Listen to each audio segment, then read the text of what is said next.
이것은 2012년 여름 요코하마에서 도토리로 가는 시마버스에서 일어난 사건. 지금은 와이프인 당시 여자친구의 경험담이다.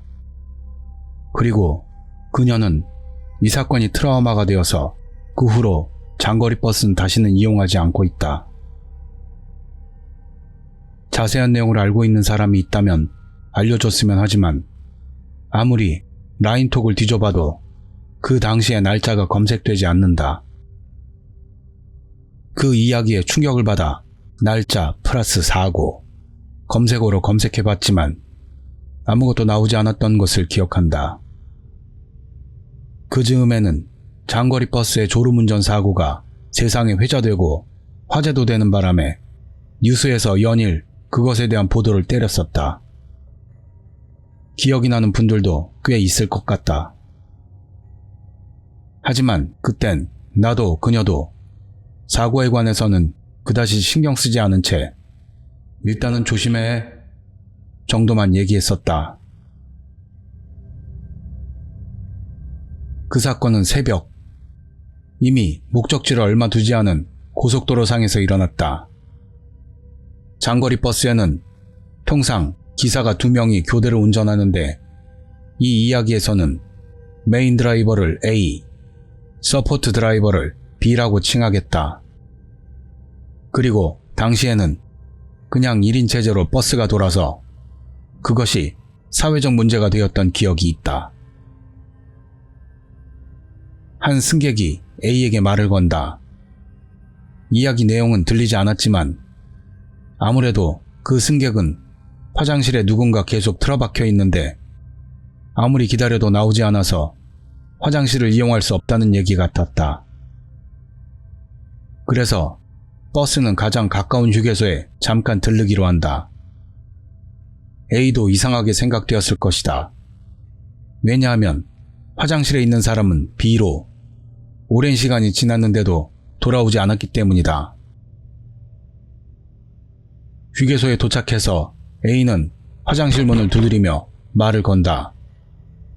하지만 아무 소리도 없다. 어쩌면 안에서 잠이 들어있는지도 모른다.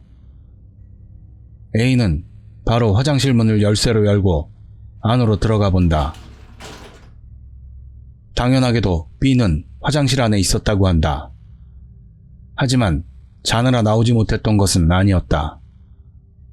B는 화장실 안에서 의식을 잃고 쓰러져 있었던 것이다. A는 B를 끌어안고 화장실에서 질질 끌고 나왔다.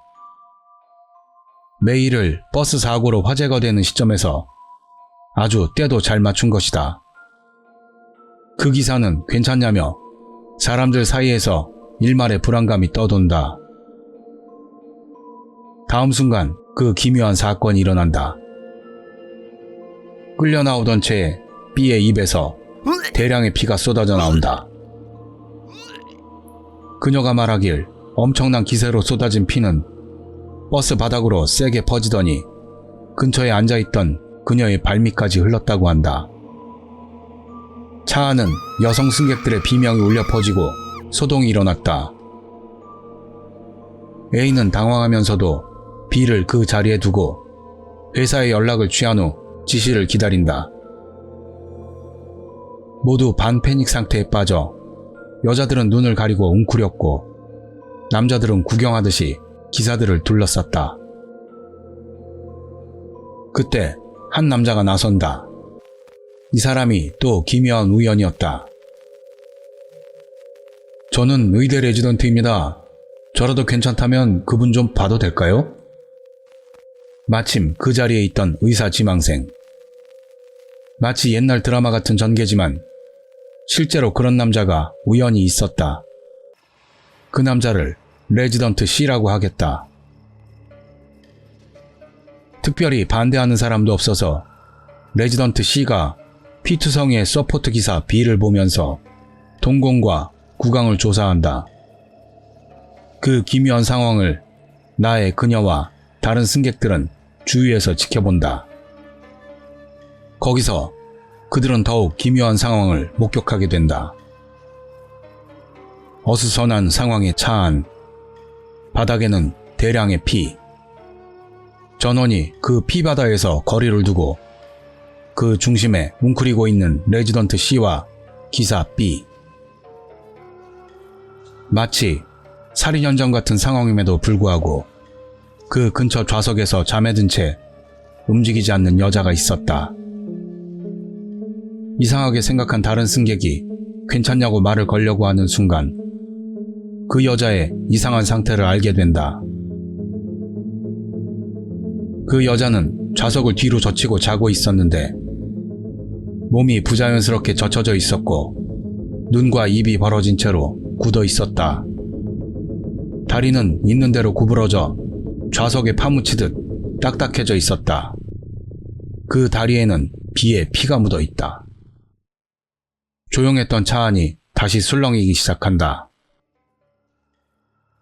레지던트 C는 냉정한 태도로 여자에게 다가가서 팔목을 들어 맥을 짚어본다. 그러더니 이렇게 말한다. 이 사람 죽었어요. 다시 울려 퍼지는 비명. 뭐가 뭔지 모를 상황으로 차 안은 혼란에 빠진다. 그녀도 그 뒤로는 잘 기억이 나지 않는다고 했다. 메인 드라이버인 A는 승객들을 뒷자리로 이동시키고 대기하도록 시켜서 그녀도 지시대로 이동해서 일의 경과를 지켜보기로 한다. 다른 승객들과 함께였지만 공포 때문인지 서로 대화는 거의 하지 않았다고 한다. 그동안 레지던트 C와 A는 서로 뭔가를 이야기하기도 하고 어디다 전화를 하기도 했다. 그때 다시 기묘한 일이 일어난다. 쓰러져 있던 기사 B가 의식을 되찾고 일어나 앉은 것이다. 게다가 대량의 피를 토했는데도 불구하고 멀쩡한 느낌으로 그냥 이야기도 하고 움직이기도 했다고 한다. 얼마 지나지 않아 경찰이 왔고 이어서 버스 회사의 대리버스가 도착한다. 그녀는 대리버스로 갈아타라는 지시에 따라 이동했다. 기사들과 레지던트 C는 경찰과 사건 경위를 얘기하는 것 같았는데 그녀는 경찰로부터 이렇다 할 질문도 받지 않고 대리버스에 태워져 곧바로 출발했다고 한다. 경찰이 도착하고 순식간에 그곳에서 나왔기 때문에 그 이후의 일은 전혀 모른다. 나는 그 일을 그녀에게 전화로 듣고 구글을 통해 조사해봤지만 그날의 일은 전혀 뉴스조차도 나오지 않았다. 이상 전해 들은 이야기라서 실제와는 다른 점도 있을지 모른다. 내가 경험한 것도 아니고 하지만 와이프는 그런 이야기를 만들어내는데 능숙하지 않기도 하고 거짓말을 할 이유도 전혀 없다. 누군가 상세한 상황을 알고 있는 분이 있다면 가르쳐줬으면 좋겠다. 나 자신도 이 이후로 어떻게 일이 진행됐는지 알고 싶으니까 말이다.